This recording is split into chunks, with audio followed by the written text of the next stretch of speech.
Doctor साहब, सबसे पहली बात तो ये आपका जो टॉपिक है ज्ञानवापी के सियासी मायने, तो मैं समझता हूँ यही असली मायना है।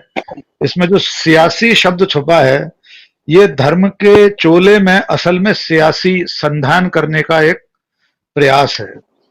इतिहास का एक साधारण विद्यार्थी हूँ, इतिहास का बहुत जानकार नहीं हूँ, आपने कहा, मैं क्षमा प्रार्थी हूँ, लेकिन इतिहास की दो तीन चीजें बहुत स्पष्ट समझना होंगी हमें कि इतिहास की सबसे बड़ी सीख यही है।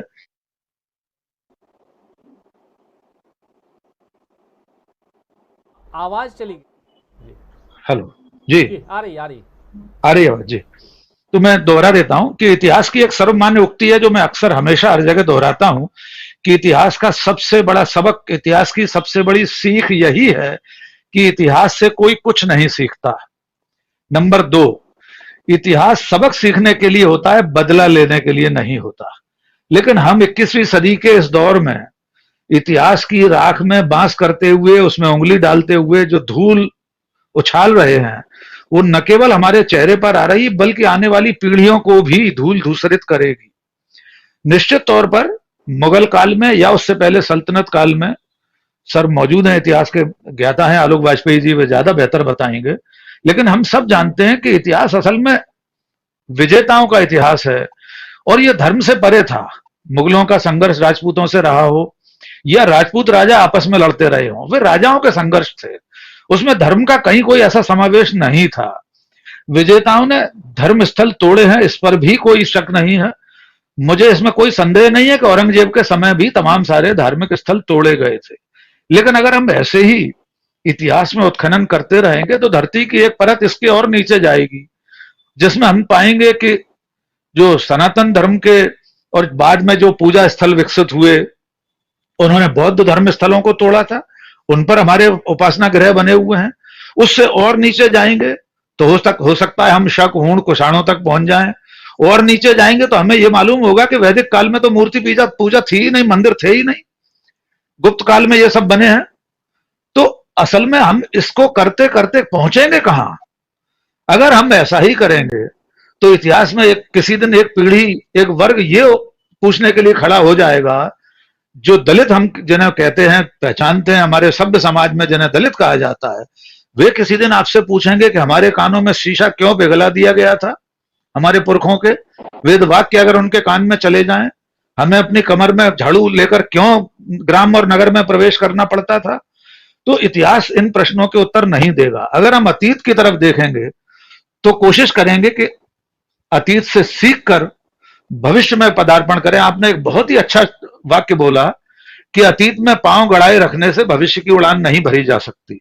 लेकिन इस पूरे प्रकरण के पीछे दो तीन चीजें दोबारा से हम रिपीट कर लें, आप 2 दिन से बता ही रहे होंगे डीवी लाइव के जरिए। जिन कोर्ट कमिश्नर को हटाया गया, मैंने आज अभी कुछ देर पहले उनका कोई बयान देखा, उन्होंने तो अपने एक साथी, कोई विशाल सिंह है सहयोगी, उन पर आरोप लगाया है कि वे गोपनीयता भंग कर रहे थे, उन्होंने मेरे साथ दगा किया है, इसलिए मुझे हटना पड़ा। और वे साफ कह रहे हैं मुस्लिम पक्ष की शिकायत पर मुझे नहीं हटाया गया। दूसरी बात, मैंने लाइव लॉ में अभी देख रहा था कि सुप्रीम कोर्ट में उस बातचीत में जस्टिस चंद्रचूड़ को वकील ने कहा कि साहब वो शिवलिंग है, ये किसने कहा, आप एक वस्तु। लेकिन दुर्भाग्य ये देखिए, सुप्रीम कोर्ट के जज साहब ने भी स्वीकार किया कि हाँ, उसे वस्तु ही कहेंगे हम, जो भी वस्तु मिली है वहां।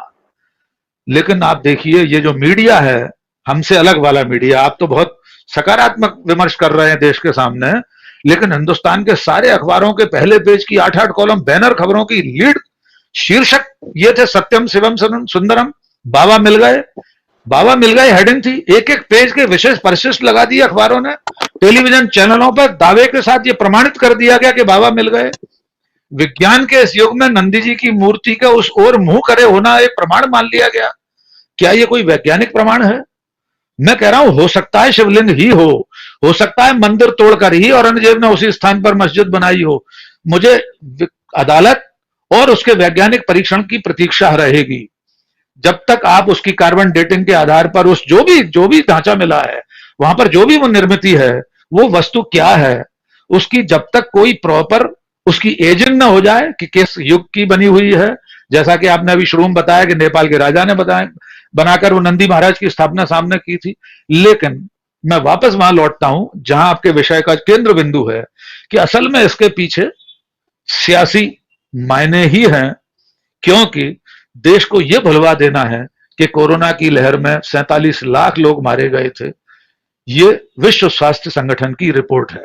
देश को यह भुला देना है कि महंगाई इतिहास के चरम पर पहुंच चुकी है, 15% महंगाई दर। डॉलर 77.66 68 पैसे हो चुका है। बेरोजगारी की हालत यह है कि 40 करोड़ लोग इस देश के रोजगार की उम्मीद छोड़ चुके हैं। तो आप कैसे भूलेंगे इन चीजों को? तभी भूल पाएंगे जब आपके सामने धर्म का कोई तश्तरी में रखकर कोई मॉडल पेश न कर दिया जाए। और अगली कड़ी में आपने ठीक कहा कि काशी मथुरा बाकी है, तो काशी की फाइल तो अब खुल गई। आज ही शायद खबर छपी है कि मथुरा में को लेकर भी अदालत में कोई याचिका लग गई है कि वहां पर उपासना अल्पसंख्यकों को, मुसलमानों को न करने दी जाए। यह सिलसिला सिर्फ 2023 में होने वाले, 2023 से 24 से पहले 10 राज्यों में चुनाव होने हैं, 24 में पूरा आम चुनाव होना है। तो शायद असली मुद्दों से ध्यान भटकाने के लिए ही यह सब हो रहा है। मैं बार बार यह कहना चाहता हूं कि देश को असली मुद्दों की ओर लौटाना होगा। इसकी कोशिश लाइव को डॉक्टर राजीव रंजन को करनी ही होगी, और आज की यह कोशिश उसी प्रक्रिया का एक हिस्सा, ऐसा मैं मानकर चलता हूं।